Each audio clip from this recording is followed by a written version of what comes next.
Yeah. Yeah.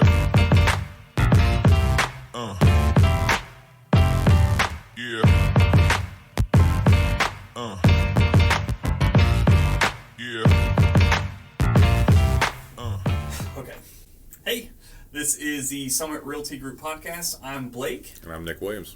How you doing, man? I'm good. Yeah, you're not that good. Not that good today. No, I'm turning into an old man and things just fall out of its place all the time, and my neck is today out of place. But we're going to power through this and share some stories about the ALCAN and our adventures up to Alaska through Canada. Yeah. And hopefully the goal is to alleviate some stress from the people listening that might be taking this journey soon, and honestly create some excitement. I thought it was one of the best trips I've ever taken. I loved it, and I would do it again in a heartbeat if it wasn't for work, life, gas money, and that kind of stuff. What is the ALCAN? The ALCAN is the transcontinental highway from, I want to say Dawson to Fairbanks, essentially. Mm-hmm. It ends at the Canadian border, so it's the Alaska-Canadian Highway. Mm-hmm. ALCAN. For sure. Yep. Sweet. So I've driven it quite a few times. I've moved back and forth from Alaska. As an adult, I've only gone twice.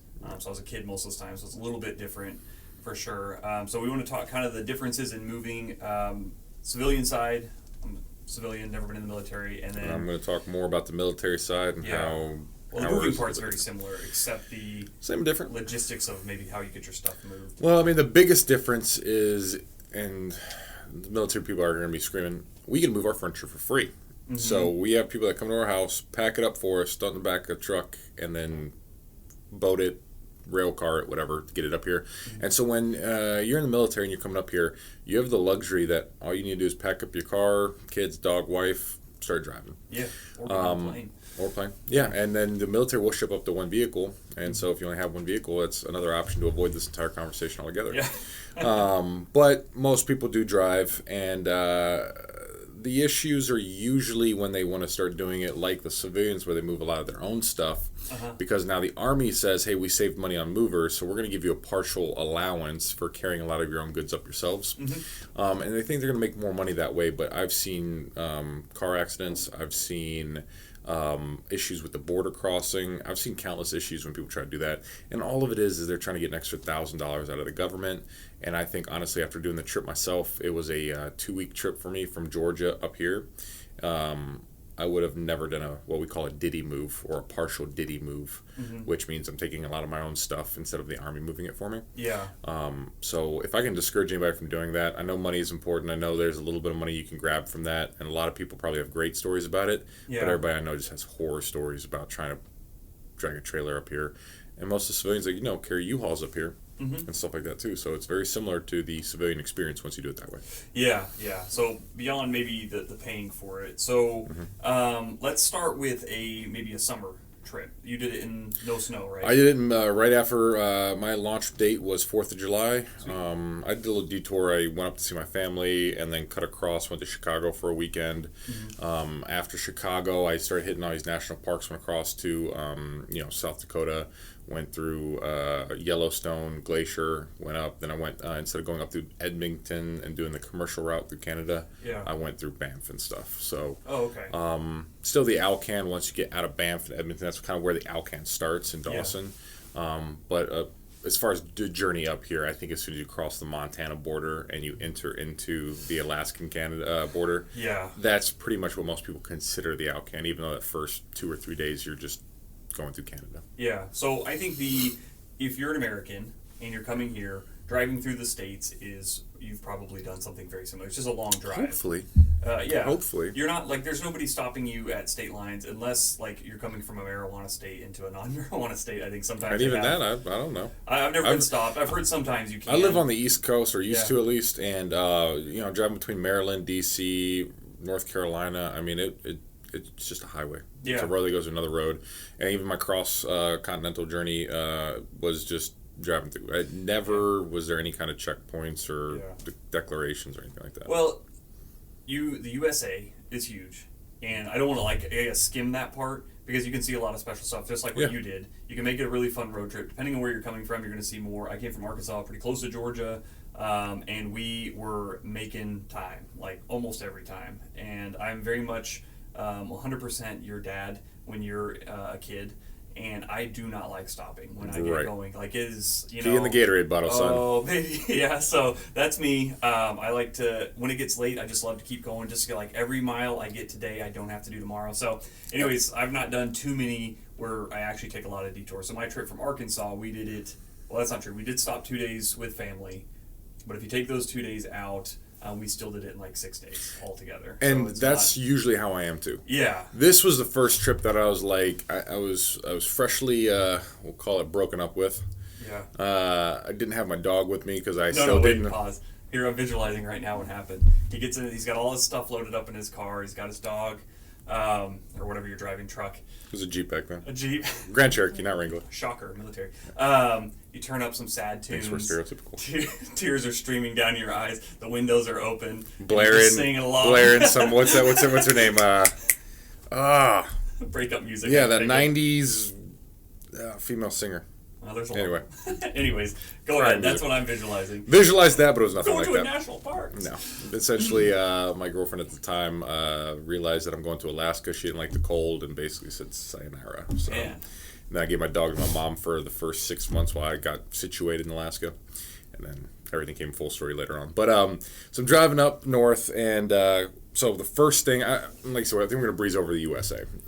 Most people listening are probably American. Mm-hmm. And let's give some credit to our Canadian partners for Tim Hortons, which is awesome. Yes. So I hit the border, and the first problem I have is the story I think I told you 2 or 3 times is declaring all my goods.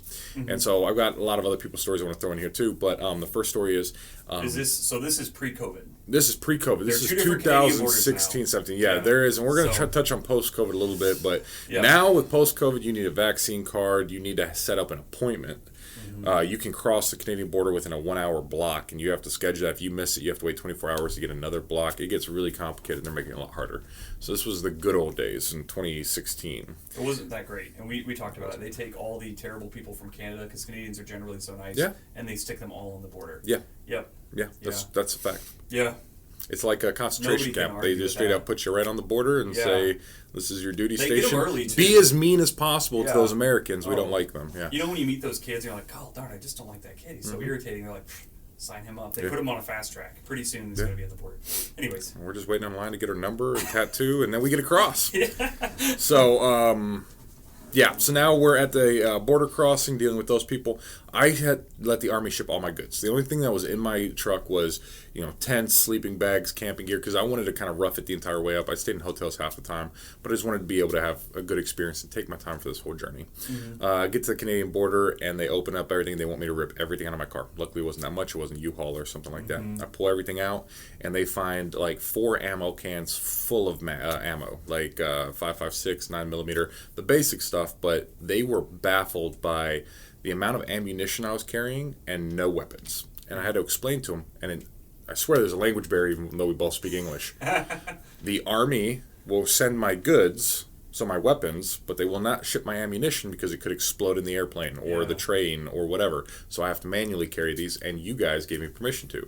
Yeah, but I don't believe that you're not hiding a gun to use that ammo somewhere in the car. I'm like, listen, I know you think we're all psychopaths down here in America and just want to go shoot up your schools, but this is just ammo that I could not ship. It took me 3 hours to get through that border crossing, and literally at the end, he's like, all right, before I let you go, are you sure you don't have a gun in there? I'm like, 3 hours of repeating myself, no, there's no weapons in here. This pocket knife that's like 3 inches long is the biggest thing I have. Watch okay. out. So that was that story.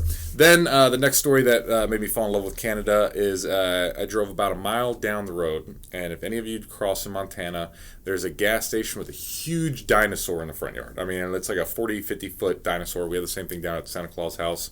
So if we can get Santa and dinosaur to fight, that'd be awesome. But stopped there at the gas station, walked in there, and he's like, Sinclair, or is it? I'm not sure where it is, but it's like, the Sinclair gas station. Like it's not even a gas. It's like a visitor center. Oh, I see. It's like the border was a mile ago, so let me tell you what you're heading into kind of thing. Huh. And so I stopped there to use the bathroom because after 3 hours of arguing about ammunition, I had to go. Yeah. And so I talked to the guy at the front and wanted to exchange some money because I didn't know if I could use dollars in Canada or not. Probably can't. So I switched over some Canadian dollars, talked to him, and he's like, where are you heading? I'm like, Alaska. And he's like, so what are you doing way up here? And I was like, Alaska's actually higher up than here where we're currently at. So what do you mean up here if I'm going up there? And we keep talking, and he let slip. He's like, well, I thought you guys were over there by Hawaii. No way. And I'm sitting there, I'm like, I knew Americans were this ignorant.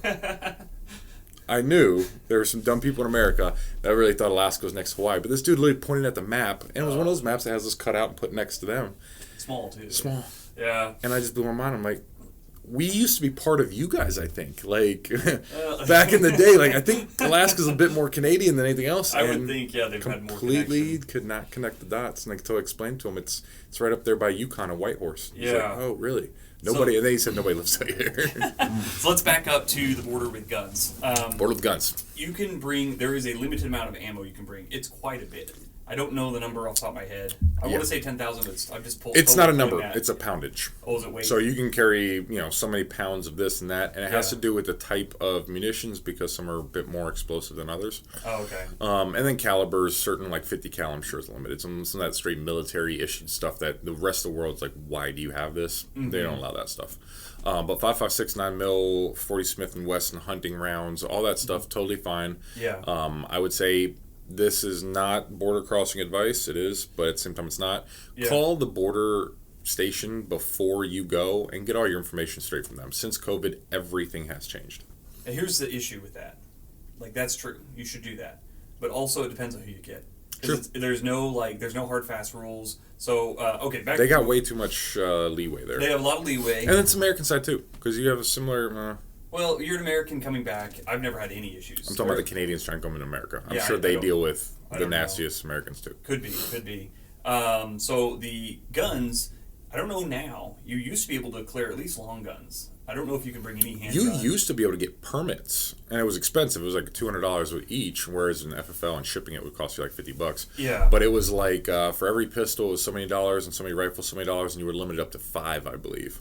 Yeah. And they obviously preferred bigger hunting rifles than smaller handguns because of concealability. They're less worried about the killing power of the weapons. They're more worried about the concealability of you sneaking into a mall or a store or something like that. Yeah. So none of this is advice because we're obviously like throwing darts, like a lot of things. So you should, the gun thing. It's more about my stories, all right? Yeah, it's about my stories. Let me tell my stories. If you haven't thought about it, gun and ammunition in Canada is treated very differently. It is. Especially post-COVID, they've gotten much more restrictive. Turning into a police state. So well, they don't now. I'm sure as of a few weeks ago, it's even worse because they're not allowed to have any weapons now. They've made the transfer and sale of firearms next to illegal. All firearms? I thought it was just handguns. No, handguns. Okay. But then they've also had to turn in assault rifles, and they have, just like we're doing in America, what is an assault rifle? Yeah. AR does not mean assault rifle. It means armor light rifle. Just so you all know. Don't be ignorant. Don't be ignorant. That's on a later story. We'll talk about the ignorance from it. So I just told this story yesterday, so they're going to be a little bored, but I think it's worth doing. So my dad comes up, and let's see, I wasn't actually with him on this trip, so we've taken a lot of trips back and forth, like I said. He went down with my big brother, and they had to pick up a lot of stuff and come meet us. We were living in Juneau at that time. Anyways, so he gets stopped at the border. They unload absolutely everything, and they were so nitpicky about everything. They basically put on a table all the things they were going to confiscate and charge it for. One of them was nunchucks that were like little wooden, like if you hit something, souvenir stuff. They're like, these are, weapons. He's like, oh my God, you gotta be kidding me. So whatever. Another was a peanut knife that was about 1.5 inches long. Your typical Swiss Army knife style, little fold out. It was a novelty knife. Like it wiggled the blade. It was so cheap. Yeah, it was literally meant to open letters. Yeah, and a novelty knife. And they're like, well, it's a concealed. Again, concealment. It looks like a peanut. He's like, this is silly. So my dad just takes that one back, and they just kind of stare at him like, what are you gonna do? I guess. Arrest me because of this. That was a gift. Yeah, it was a gift for him. I can like chew off a fingernail and probably have a sharper edge. I don't know what they were thinking. But the big one, and there's probably a few other things, the big one that you guys are going to Oh, God, I thought you were going to edit this out. All right, go ahead. No way, man. Spoiler alert. Yeah. Wait. Not a spoiler alert. No, what's the new thing? Warning. Warning. Trigger warning. Trigger warning, Trigger everybody. warning. It was, maybe I shouldn't say this. I'll get my dad in trouble. It was like a legal thing. It was. So at some point, I know. So at some point, my uncle, I'm going to pull him into this, was cleaning a hospital or something. I don't know like the full story, and they gave this.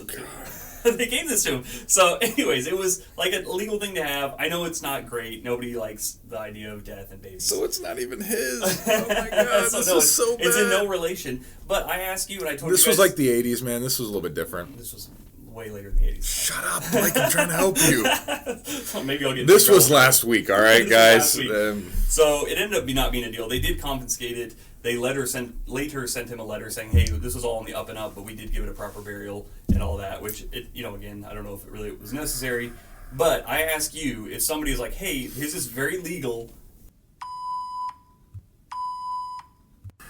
you wouldn't have it as a souvenir. Crystal's laughing behind. We got to drive through this, man. We got to push through this. I would have it on my shelf. I'm just saying. I don't think I would. You don't think you would? I don't think I would. Nope. Would you? Okay, you go to a country that they eat dogs normally. Would you eat dog with them? Yes. I don't know. I have in South Korea. Yeah, so I've eaten dog in South Korea, and I've had dogs. Just saying, you're going to be more hated for that comment because pets are loved more than I'm not worried about it. I'm worried about you. Okay. I'm worried about you and your. Maybe we'll edit that out. God, I'm going to bleep this. I'm going to bleep all this. This is going to be like a 45-minute... All right, back on track. So once you cross Canada and you get past the border, there's a bunch of cool stuff to do. So we're going to rattle off a few of these because we are running a little bit short on time today. Yeah. But the first thing is everybody gives the, the Mall of America all the credit because it's one of the largest malls in America. However, in Edmonton, they have the largest mall in North America. Yep. Which is larger than the Mall of America. In fact, it's so large it has 16 movie theaters, I believe, and it has an indoor water park. Yep. And I've been there for the Army let us there for a field trip because we were training with the Canadians, and it was a 12-hour furlough, and we were locked into that mall from opening until closing. They've got casinos. I mean, literally, you can spend 12 hours there and not be bored. I did get kind of a little tired of it all after 12 hours because nobody wants to go shopping for that long. But really cool place. Good entertainment, good shopping, good everything. So worth a stop if you're heading up here, especially if you have a half-loaded U-Haul. Maybe it's a nice way to fit the rest of it in there. Yeah. If you're military, though, make sure you get everything weighed because, you got your weighing stuff you have to do, all the paperwork you got to do. All right. My favorite national park I've ever been to. And I'm going to kind of lump them together, so Canadians, please don't yell at me. Banff and Jasper National Park in Canada.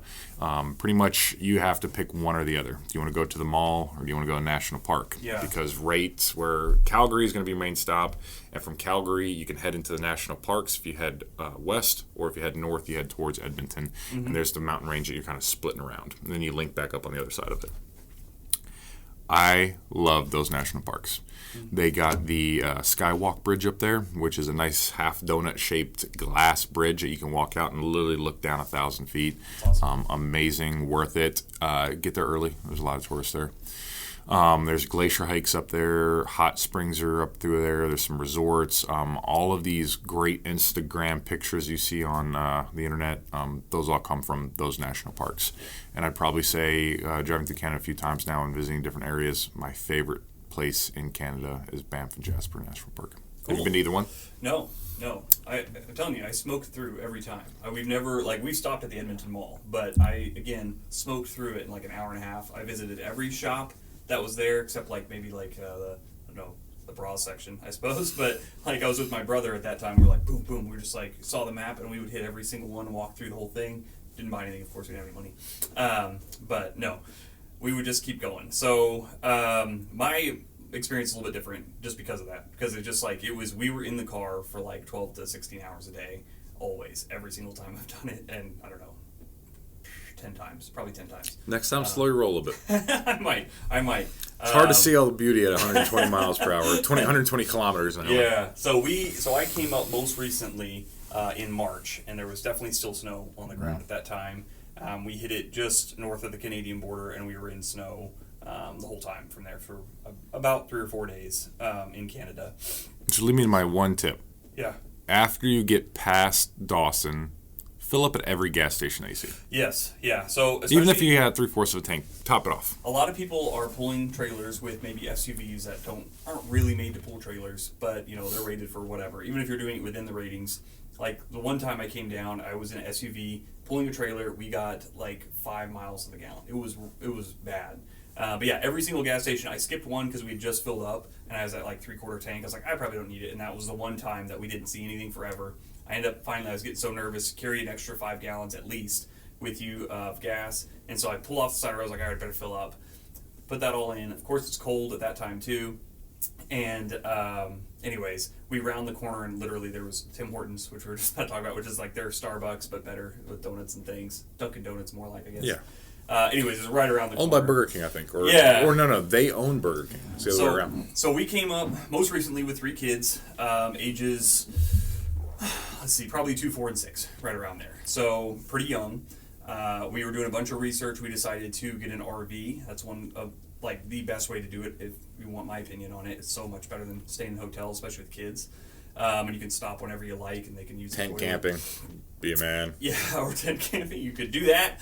Not with 3 kids. I mean, you can do it with 3 kids. I just wouldn't want to. So we did a bunch of research before we were like going through all these forums, and I remember very distinctly there's this guy from California who's like, you cannot drive that. You will die. Like, you cannot drive that with kids. You're putting your family at risk, and it is... It was not that bad. I know, and I was like, oh my gosh. So a lot of the other commenters were like, well, like one of them was from like Dawson City, like on the ALCAN, lived in that city, and they're like, hey, just so you know, I have kids and I live here full time. Like, it's, and we lived in this... Anyways, I was like, all right, Californian. So it was not bad. We hit down to about 20 below, and yeah, we made it just fine. So the snow was definitely the worst part. Some of the passes over the mountain can get closed if you get a lot of snow, which was not the case for us. Thank God. They do plow them and open them right back up. So during your trip, you're looking at a day's delay or something like that. So you want to check your weather. You do want to have an emergency kit in your vehicle. You do want to have extra cold weather gear. Yeah. Maybe extra fuel for sure. Yeah. But the number one rule of thumb is if you pass the gas station, top it off. It might be 100 miles before you see another one. Yep, it's a long way. And in the winter especially, a lot of the gas stations are closed. So there's even less gas stations. Yep. So we weren't even in the dead of winter, so I don't know what like January would have looked like. Right. So, hitting 40, 50 below is very likely through a lot of that. And there is an alternative option. If you don't want to deal with all this and you're coming up in winter, use the ferry system. You literally go over to the Tacoma, Seattle terminal over there, and then you load your car up and your trailer up onto a ferry essentially, and then it's about a 3-day trip up here. And I heard that's beautiful too. Where does it land? Does it come to Anchorage? No, I think it's Seward. I think it dumps out at Seward, so you're going to either go up through the Valdez Pass or down through the Anchorage. So that was our first choice. I was like, this will be fun. The kids will love that. I'll love that. We had the biggest U-Haul they have, whatever, 26-foot box. We had the pulling a car behind it, and we pulled our car with the RV, which I don't think we were even going to have the RV at that time. But anyways, it was like $25,000. So it's not a cheap, like it's an option. But we're like, shoot, at least me, I was like, I'm not going to spend $25,000 for a boat ride. Like, it was, unbelievable. But anyways, if you have one car and you're a single person and you don't even, like, you just need a cot, I don't know what they give you for, like, tiny rooms maybe, you'd probably still be in $5,000. But, gas is Check your prices. They've all changed since COVID too, I'm sure. Yeah, I don't know. I'm just pulling that number. So it was super expensive. But, it was fun. The biggest thing, not the biggest thing, one of the greatest things is the wildlife that you'll see. Now let's talk about some things to see along the way. So I got stopped once. There was one little baby buffalo in the middle of the street. I stopped. First real bison, not buffalo. I didn't want to correct you. Yeah, no, it's true. But, we're all ignorant. So this buffalo, bison-looking thing was stopped in the middle of the road. I stopped, I got out, took some pictures of it, and all of a sudden heard some rattling in the bushes. Yeah. And a herd came out of the trees. I mean, I didn't even know these things were in there. They camouflaged so well. Yeah. And I'm stuck on the highway for about 40 minutes with just a herd of bison all around me. Pretty awesome. I wound up sitting out on my sunroof taking a bunch of pictures and stuff. But that's an unforgettable moment that I don't think I would have ever experienced in lower 48. Nope. Because there's no place where there's a lot of tree lines, bisons, and, that just perfect storm. Yeah. And then Laird Hot Springs. Do you know where that's at? I do know where it's at. Laird Hot Springs is probably the coolest hot springs complex I've ever been to. Oh, really? Because usually what they do is they want to make it a concrete jungle, right? They want to put patios and tanning booths out there, like all this stuff. Laird is in the middle of nowhere. I mean, it's probably 200 miles from any town or city. It's just in the middle of nowhere. It's this nice camping ground. The whole area is fenced off because of bears, but it's fenced off as like 5 acres. And then the actual hot springs itself, they just put like a terrace around a quarter of it, really nice balcony looking thing, and then the rest is trees, woods, rocks. Even the bottom is sand. They drop some concrete like picnic tables down in there so you can sit in the hot springs. Cool. But they really did the best job I've ever seen from like mixing human with nature. Mm-hmm. Everywhere else you go, it's humans have taken over nature. And I'd say, we tried to keep that feel up here at Chena Hot Springs, but you still have a concrete building that you walk out of into the hot springs. Where there, it's all open air and pretty awesome. So definitely put that on your must-stop list. Even if you're there for an hour, it's worth the $5 in entry and worth doing. Yeah, for sure on that. So I don't want to say 100% guaranteed, but you're pretty much 100% guaranteed to see bison. Like, that's the default animal that you're going to see coming up. I've never done a trip and not seen it, but, I mean, I'm sure it happens. But it's, like, the most common. And I've seen, we've definitely seen black bears. Seen brown bears, too. I've never seen brown bear. Saw brown bears. Fox. You get a lot of fox. You get some wolves. Mm-hmm. And we just had a client, I guess it's been like a year ago, come through, and they saw everything. I was like, you're so lucky. They saw caribou, they saw the bison, they saw the bald fox. eagles, moose. Yeah, she's a photographer, so she had photos of everything, like evidence. I was like, hey, you didn't see all that stuff. Yeah. Like, yeah, sure enough, we did. I was like, oh, look. I'd say most of my clients, especially the ones that come in spring and fall. The ones that come in winter and summer, they see a little bit less, but spring and fall, they see everything. I've never seen caribou on the ALCAN. I've seen lynx and wolverines. Oh, really? Yeah. Yeah, but I took my time and made a lot of stops and took a lot of pictures. That's true. And you were chugging Red Bulls going 120. Yeah. By the way, don't speed in Canada either. I got a speeding ticket for doing 5 kilometers over. That's like 2.5 miles per hour. No way. I was in a national park, so there's a little bit different rules there. But just don't speed. Here's the one weird thing. When you swap last time we came up, you have the digital speedometer. So I was like, oh, sweet, I can actually just swap it over to kilometers. The way they do MPG, well, they don't use MPG, obviously. It's gallons per 100 kilometers driven or something. It's very confusing. It's strange. I have no idea what you're talking about. It's not, I don't even know how to explain it. It's not how many kilometers you get per gallon of mile. It's like how many gallons. That might be your Toyota just being weird. No, I'm serious. Because when I switch mine, it doesn't change my gas gauge. It changes.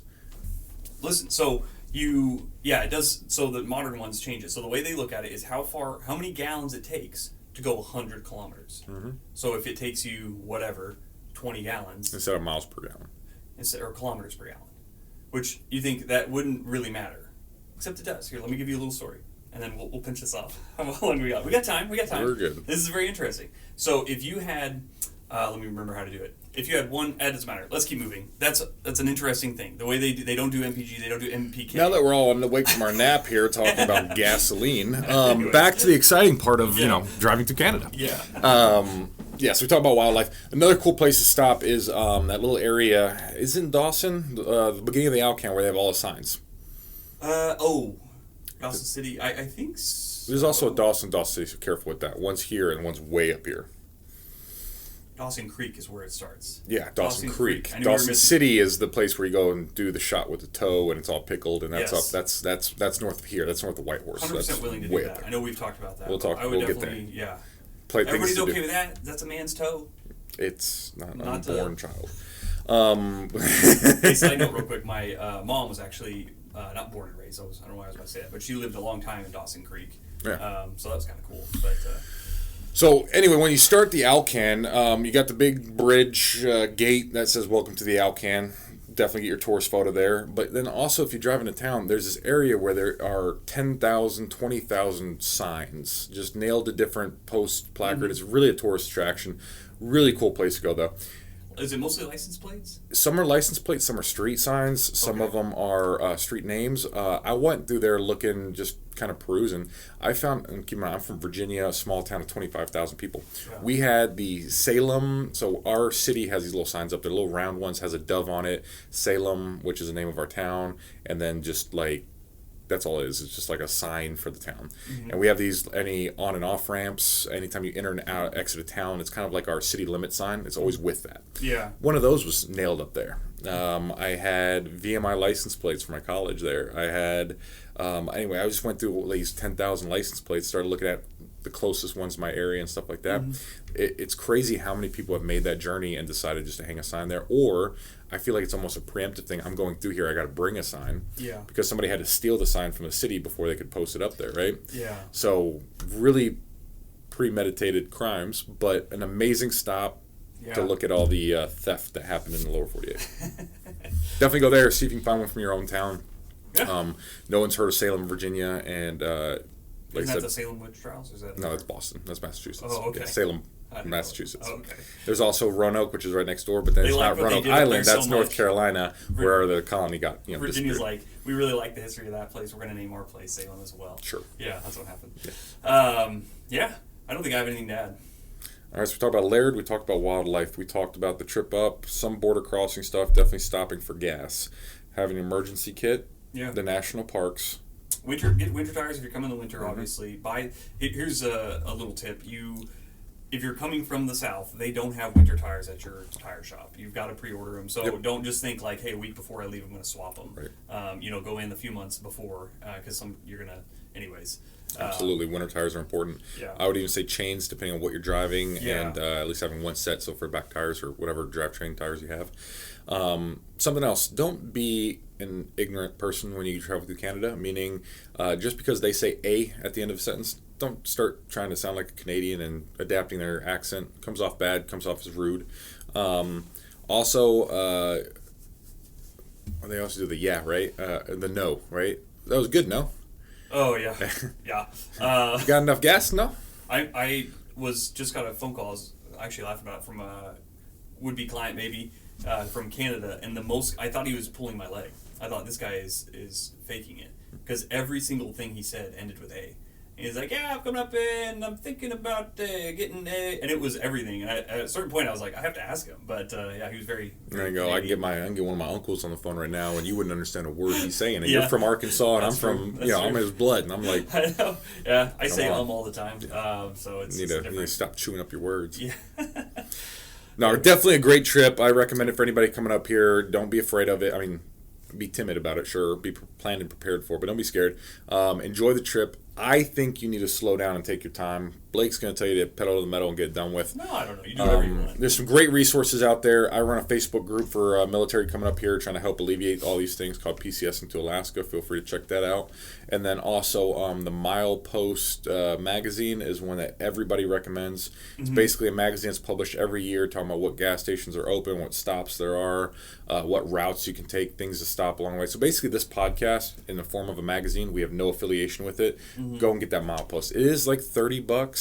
You can always buy older editions because generally that ALCAN strip is remaining the same. There's not a lot of development going on there. Yeah. If you coming in the summer, be ready for lots of dirt roads because they always repave them, just like we do here in Alaska every summer. If you're here in the winter, they should all be done. They're doing a great job of doing piece by piece, but it's a really long highway. But make sure you have your winter tires and your emergency kit. We didn't talk about the road, so I'll just a little bit. We'll jump back into that. After, I want to say Destruction Bay area. Where's that last city at? Anyways, the road is not... Fort Nelson is where it starts getting really weird after that. Yeah, it's not a bad road. It's not a bad road if you're coming up through Canada. But from where we're I think it was around Fort Nelson and beyond, there's the last little bit. Last 2 days, I think. Horrible. Yeah. Until you hit Whitehorse. And then that's only 1 day until you hit Alaska. But in between Whitehorse and Fort Nelson, I think. Yeah, I don't know. I don't remember now. But it was, anyways, so you will definitely hit some bad areas. You got to be going slow, especially most people are going to be pulling What do you mean by bad, though? Again, that's everybody says it's an awful trip. What makes it bad? Okay, so... What's bad? Is it altitude? Is it the terrain? No, is it you do get some hilly stuff. I think in the winter when it's slick, that could be a little scary. And there's a few different routes to get to the ALCAN. But anyways... so in the winter time, there's a lot of, or in the summertime, there's a lot of frost heaving that happens that pushes. What that is that the road segments get pushed up and they make lumps. Is this the worst thing in the world? No, but you're not going full 60 miles per hour, especially if you're pulling something. So you may be going 40 for a long time. The road itself just gets all jacked up, where again it's heaving up, it's getting pushed around. We came when there was snow on the ground, so they had scraped most of the snow off, of course. But where you're hitting these huge patches where the pavement has just disintegrated. Yep. So it's gravel slough offs. So it's way better than it used to be. My grandpa came up in the 70s. He had 19 flats in one trip. I didn't have a single one. Yeah. So, and he overloaded a trailer, I'm sure, because it was back in the 70s. Going 200 miles per hour like your family does. Probably going 200 miles an hour. But tired of driving. Get me home. Nothing was paved at all. And so anyways, it was just patch after patch. Probably used tires that he bought off a junk car anyways. But off the side of a highway from a used tire dealer. He was a production of the Great Depression. Yeah. So yeah, Pinch and pennies, yeah. rub them together for some heat. Yeah. Exactly. So it's way better than that. You just have to go slower. If you are careful, you're probably not going to end up in the ditch.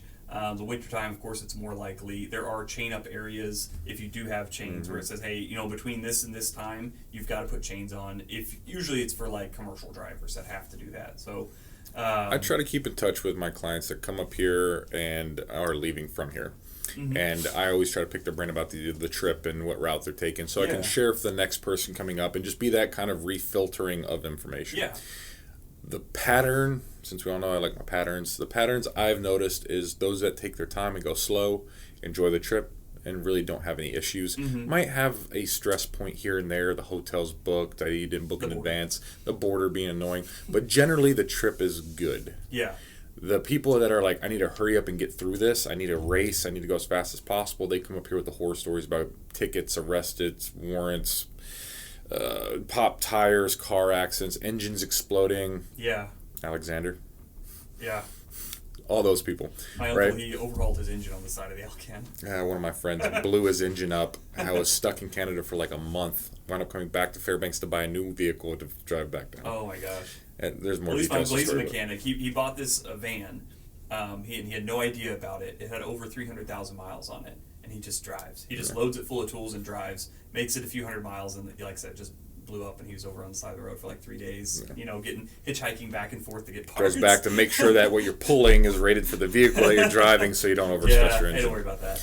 So anyways. But yeah, so I think we gave a lot of good information, good storytelling. But yeah, it's a fun trip. I want to do it again. I want to do it again soon. A lot of people never want to do it again. So figure out who you are and what you do. But how often can you say you literally drove across America or North America? It's one of like the great road trips of the world. Yeah, I think the so. ALCAN itself. So even if you were to drop down in Dawson Creek and just go to Alaska, which is really only like a 2 to 3 day. Yeah. It's not the longest thing in the world. I don't think I ever drove more than 300 miles in a day.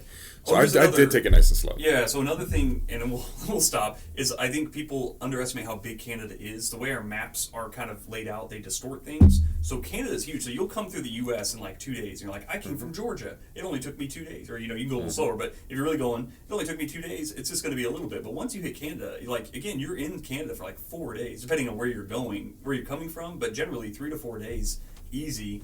It's just huge. It's a ton of miles. So don't underestimate that. And download your maps before you go. Download maps. Download them. Don't think you have cell phone service in the middle of nowhere. Again, you do have cell phone service. I was surprised by how much cell phone service you have. In the towns, you have them almost everywhere. But in between the towns, download your Spotify so you can listen to this podcast on the road. Yep. Yeah. All that. That'll make you. We won't even get to the border. We gotta go a long time. We gotta get more episodes. We'll do an ALCAN episode. All just right. talk for. Anyways. Okay. I'm good.